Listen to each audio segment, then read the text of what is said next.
What is a backup offer and how do they work? Right, there are benefits for the buyer and there's benefits for the seller, and that's what we're going to discuss briefly. And the name is pretty self-explanatory. It's a backup, yet what's the process? How does that work? Last video we discussed, what if the perfect house fell out of the sky? What would it be? Where would it look like?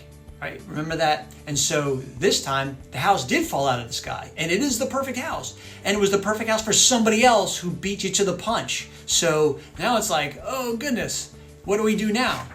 That's where the backup offer comes into play. If you're a buyer, benefit to the buyers, it's a one-page addendum. We submit the offer along with this one-page addendum just to say we're next in line. We are negotiating our own set of terms. It has nothing to do with the sales price of the first offer.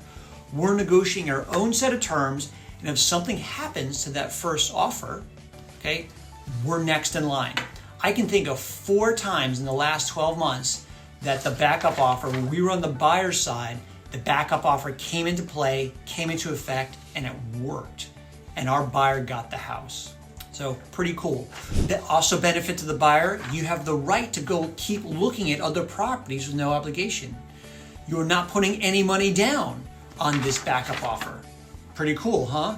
The only thing that happens when a cancellation is received on the first offer, we receive a written cancellation showing that, hey, that sale's canceled, then all the stuff kicks into motion on this offer. We become the primary offer, okay, and then the deposit's due, and then the inspection period starts. But we're just kind of waiting in the wings and looking to see, as a buyer, if there's anything else out there. Benefit to the seller, right? You've got a spare, you've got a backup.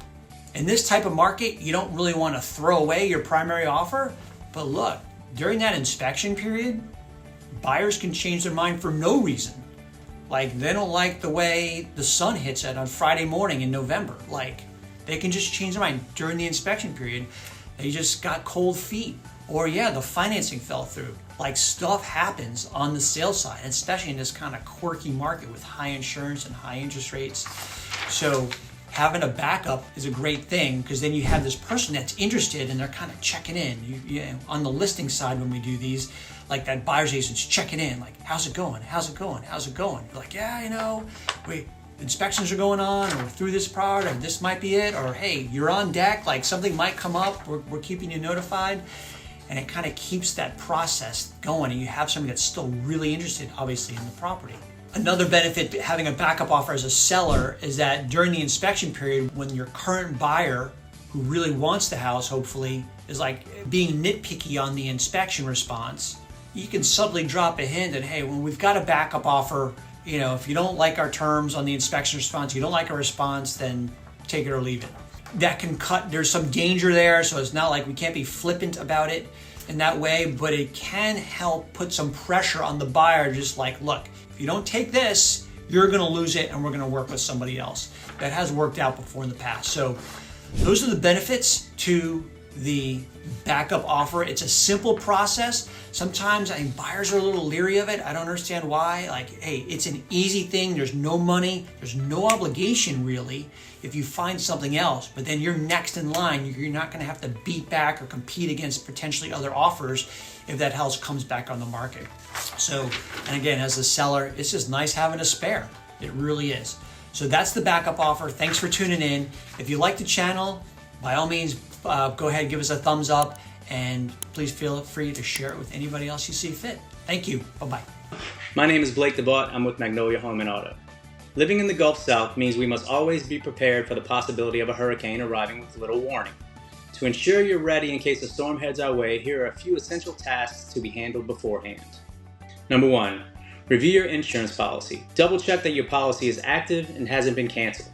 Sometimes cancellation notices can get lost, leaving you without coverage. Confirm that your policy is in place and has been paid. Take the time to understand your coverages and deductibles, and don't hesitate to discuss any uncertainties with your agent. Number 2, gather important documents. If you have flood or homeowners insurance, make sure you have copies of the policy's declaration page. Be sure to take these documents with you if you have to evacuate. Number 3, keep contact information handy.